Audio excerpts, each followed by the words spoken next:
Ova zemlja te zove, ova zemlja te zove. Mislimo da je to ova jedna klimatska promena gde više nemamo ona godišnja doba kao nekad. Manje ima zelenila i to je ono što meni jako nedostaje. Priroda treba da bude moj prirodni ambijent, a mislim da ga nekako zaboravljamo, uništavamo. Sve koristim, i lepeze, i šešire, i vodu koju nosim. Kad pođem od kuće, ja onako zamislim kuda ću, biram gde ima drveća. Smrdi bube i bumbari.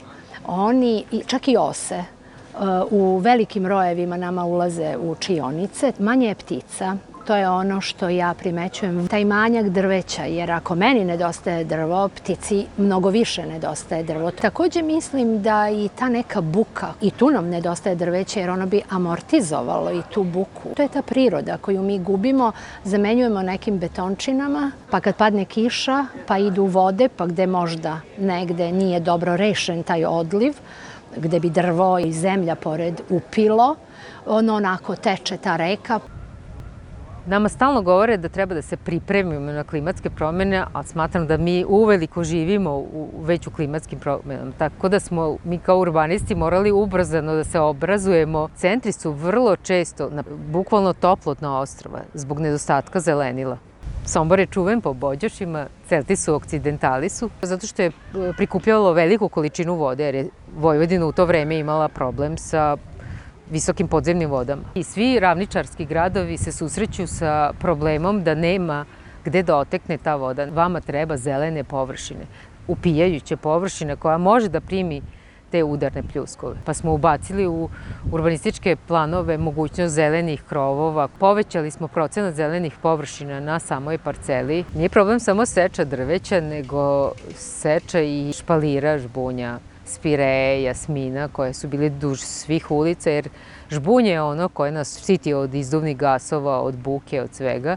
I žbunje je idealno stanište za vrapce. Urbanizam treba da reši i zelenilo i moderna infrastrukturna rešenja koja bi uveliko se borila protiv klimatskih promjena, kao što su infrastrukturni koridori. To su bukvalno kanali ispod saobraćajnica u koje se smeste sva infrastruktura.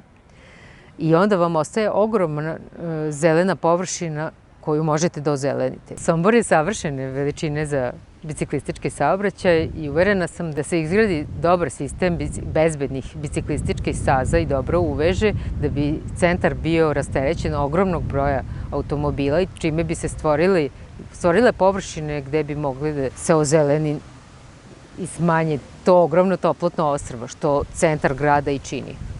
Vi kad gledate satelitski, Sombor je sav zelen sem centra.